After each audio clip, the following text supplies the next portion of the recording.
Hi, I'm Patrick. And I'm Liv. And this is the Mach-E vlog. Today we're at the Chicago Auto Show, specifically in the Ford booth. We're going to take a look at all of their EV offerings. There's a couple of special things that you may not have seen before, including this eruption green Mach-E GT. So let's go.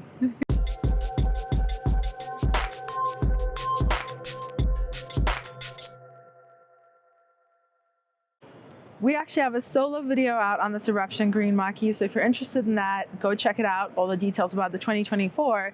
But this is our first time seeing it in person out here. Even though the Ford booth is blue, that does not interrupt any of the greenness, and I promise you, it looks better in person. I don't know whether you're a green fan. If you are, leave us a green heart down below. But I think it looks phenomenal. It looks better than it does in the pictures. We even heard that some people said that Ford had altered the images, which they didn't. They assured us these are original images that there are online, and it really looks crazy beautiful. And this is also with the bronze package. So as we can see here, let's just start at the front. This grille here, you have the bronze trim and everything, and I think we heard that that's carbonized gray as well. On the regular Mach-E, like we have the Grabber blue, it's like a carbonized gray on the Mach-E GT regular grille. Now, from what I understand is like, so the bronze package is available on this green. It's also available on the white and the black Mach-E.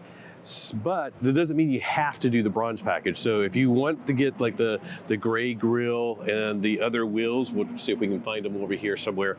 You can do that, but if you want this green and the bronze package, you can do that. It looks fantastic in person. And now if you want to go super in depth, check out that video. But here, let's switch to some totally different colorway. We have this Mach-E Rally. This is in Glacier Gray, and this is with the white Rally wheels. These are really divisive. Like, honestly, it seems like people either hate them or they love them. What do you feel? We have a video on the Rally from the Detroit Auto Show where they had a Grabber yellow as well. Which I love. The white wheels are controversial. If you ever follow rally racing, you know that's sort of like a throwback to that, or a shout out to that. We have the big Mach-E Rally. Whoop, I missed it. Mach-E Rally on the door here. There's actually inside, instead of Whisper Engaged and Unbridled, there's also like a rally mode. But the other thing is, of course, this big rally inspired spoiler up here on top. So it's another bit of a controversial point. I think it looks really good with the Mach-E. Everything tied together. The gray and the white really works well together. On the yellow, it's a bit more of a contrast. I actually like it more on the yellow. I like it a lot. Oh, you'll have to let us know what you think. And there's also some more white accents that sort of tie it all together, the white wheels. Oh, that's great. I didn't actually notice that. So inside, you can see like the steering wheel has some white, and then I'll try to reach in here. The back of the seats have white as well. And those are like the GT seats. And I believe it says, yeah, on the back of the seat, it's hard to see, but it says Mach-E Rally. So there's just a few little details inside that indicate that. Now I want to swing around here. This is just a Mach-E GT. We're not going to say Performance Edition, because one of the changes for 2024 for the Mach-E is this is actually a 2023, and we'll have to go back over here real quick and show you. We're going to go all around. So they've changed the headlights. If you didn't notice on the Rally and on the green one, it has sort of like segmented lights now. So this is a 2023. But this is sort of like your normal Mach-E GT Performance Edition. In 2024, they're going to sort of like roll that into one. So there's not going to be a GT and a GT Performance Edition. They're bringing the best stuff from the Performance Edition and rolling it into the GT model, which of course includes Magnum Ride, a bit bigger brakes up front. They're also talking about there's going to be some changes to the power output, but they wouldn't tell us any details. We keep asking, and they said, we'll let you know soon about that. So stay tuned. There's going to be some details about that. Over here, we also did a video on this in Detroit. This is the Ford F-150 Lightning Platinum black. So it's basically a blacked out Lightning. This is a wrap that they're going to install from the factory. So it's a black truck with a black wrap on it, and then they added like black badging. I believe inside. I don't know if you can see this with the camera, but it says Lightning in the roof back there. The wheels are black, so it's basically just a blacked out truck. And then the other thing is like this looks sort of like a gray Lightning, but it's very, very highly reflective if the light hits it in the right angle and becomes like glowing. It's a pretty cool effect. When we were in Detroit, it really showed up. Are you trying to do a flashlight? I'm trying to do my flashlight. We're gonna try to do a flashlight. I'm like, I can do that. Shouldn't we try? Let's see if we can make it work. Oh no. No, not at all. It just looks like normal paint. Yeah. Yeah. We'll see if we have some B-roll of that from Detroit. I like tone on tone. But yeah. And by the way, the wrap quality on this is top notch. It's phenomenal. Can you open it? It says vehicle is locked. Ooh. It's media day. Look at this. Look at the trim. The wrap is just, I'm totally not showing you guys what I'm looking at. There you go. It's beautiful. It's a really beautifully done wrap, if you were wondering. There are only like a couple thousand of these though, right? Yeah, I think they're only going to make 2,000. This one was numbered. I believe this is 0 of 2,000 because it's like the prototype.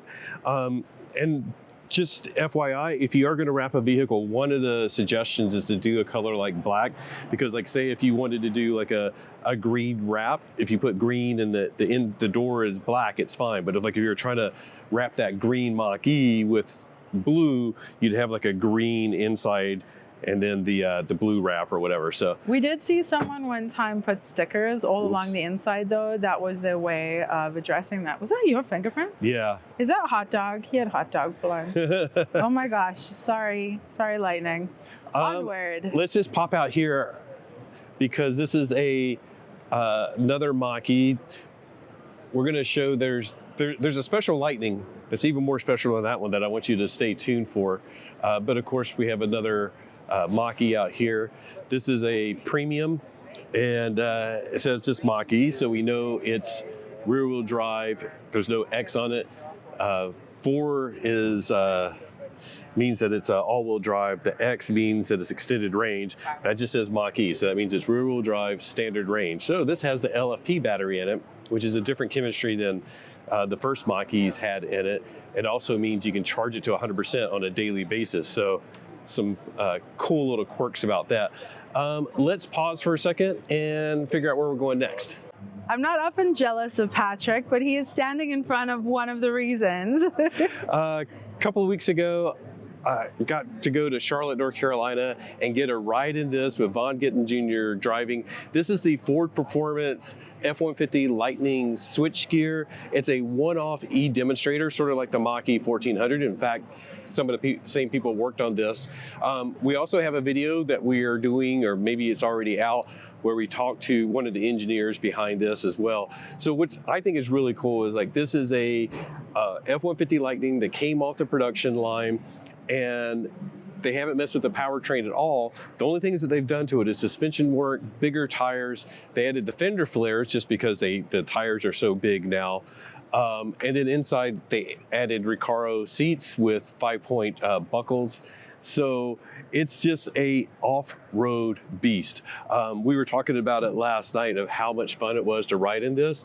And as somebody mentioned, it was like, you don't realize how violent of a ride high-speed off-roading is, and it was like we went airborne in this thing. It's super cool. You can tell they had it at King of Hammers last week. What is King of Hammers? King of Hammers is some huge outdoor racing party, but they do race. You don't know. And by the way, I don't know if you can see it back there. That's the Bronco that won. We don't cover oh my gosh, Broncos. That is dinged up looking. But yeah, it's like trucks break out there. There's some. A Cybertruck lost like a part of the suspension or something? The wheel broke off. One of the suspension components broke. But it's not like a real, a lot of people are trying to ding Cybertruck for that, but it's like you go out there and you break stuff. And even like there was Broncos that were broken, and that one's pretty messed up. But this is cool. They actually have like the, extra tires. They put a rack in the back to mount extra tires because, again, going on the serious off-roading. But everything else, it's basically a stock F-150 Lightning, which is just so cool to see. And we were talking to them about like why they do this type of stuff. First of all, it's cool. They have a lot of fun with it. They can show the capabilities, but they really are like testing the breaking points of, yes, the upgraded suspension, but it's also all of the components that are going into Lightnings that people out there are buying, and figuring out what the breaking points are and where the weak points, so that they can improve things in production and just really truly test things to the max. So it's again, it's sort of like, why does Ford do racing? Why does Ford do e-demonstrators? It's because in the end, that type of stuff can make it back to production vehicles. And let's keep looking. I think we have one more thing, and then we can wrap up. So this might just look like a regular like cargo van, but of course you can see there's a charge port here, the blue accents here. That signifies that it's an e-transit. Again, like this is not like the sexy Mach-E or Lightning or Lightning Switchgear, but this is super important in our transition to EVs. This is very big in the fleet side of things from Ford, and they just announced a deal. The U.S. Postal Service is going to start using some of these in their fleets, which is huge news for Ford, and just a good indicator of like how useful this thing is going to be for fleet owners. It only has about 126 miles of range, which might seem low, but if you're doing like local deliveries, that's enough for you, and you don't want to buy extra battery. A little bit of a trivia, basically. This is like a standard range Mach-E underneath with the battery and a single motor. Another cool thing about this is like pretty much everything that for the regular Transit will fit in here, the same bolt patterns and everything, so you can just like mount all of those type of accessories. They don't have to be redesigned because this is an e-Transit. With the exception of anything that bolts in the floor, you can't bolt anything into the floor because just as with the Mach-E, that's where the battery is at. But super cool that Ford is bringing this to the Chicago Auto Show so that you can, come take a look. Long ago, I actually got to ride in one, and it's just sort of fun and unreal that like a cargo van is as quick as it is. It's not as quick as the Mach-E because it's a big bulky vehicle, but still fun and still cool to see Ford bringing this to the auto show. Fun and functional, and we've been looking for this at the past couple auto shows, and we actually haven't seen it. Like we saw it for a bit. They had it for the first like year, and then it's been missing at like LA and a couple of other But it's a really events. Exciting vehicle. For what it is, it's exciting. For the purpose. Yeah. And I don't think it has, I think it has the Sync 4. There's like, the screen isn't quite as big, but it ties in. There's a lot of really interesting like fleet management software so that the fleet owners can sort of like check the status of the all their e-transits in their fleet, but they can also monitor the driving style of their fleet drivers. And they gave us the example of like if you are a hard braker or taking corners too fast and you're like delivering cakes or whatever, the fleet manager can get alerted, and it actually gives feedback to the driver like, hey, it's not good for your range to like hard brake all the time, and it's not good for the cakes. So it's pretty neat that they're collecting that type of information. Maybe if you're a bad employee, it's not great that they're doing that, but I think it's really cool. And again, it's like giving business owners more options out there. One thing that they've have been really touting, and I spoke to some fleet people about the Lightning and the e-Transit, and something that's underestimated is the less maintenance. There's like, you don't have to do oil changes and whatnot in this or like the Lightning. And that's like a huge factor. Like if you're, like have a Mach-E, you're like, yeah, I don't have to do an oil change once or twice a year. But with the fleet, it's even more important because you're not taking like a technician or somebody like that and either having a dedicated technician to do the oil changes or taking one of your technicians off of a job and saying, hey, you got to take the fleet vehicle in for an oil change today.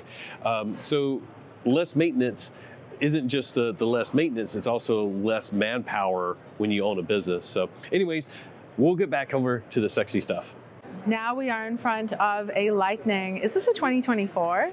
I don't even know. I don't know.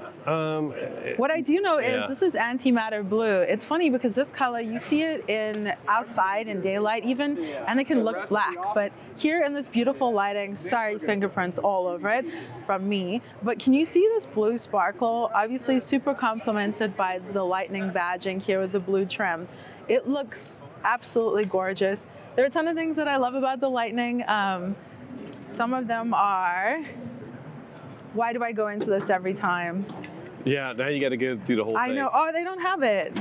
Oh, you can have an optional like pull out thing, so you have a handle and a step and everything. So to make it easier. Oh, there it is. Okay, I'm not going to do it this time though, because I'm lazy. But easy to step in and out. I've done it before. Should I do it again? I'll do it again. Okay. I like how you said you weren't going to do it. I know, and then I'm like, one of these days I'll wipe out.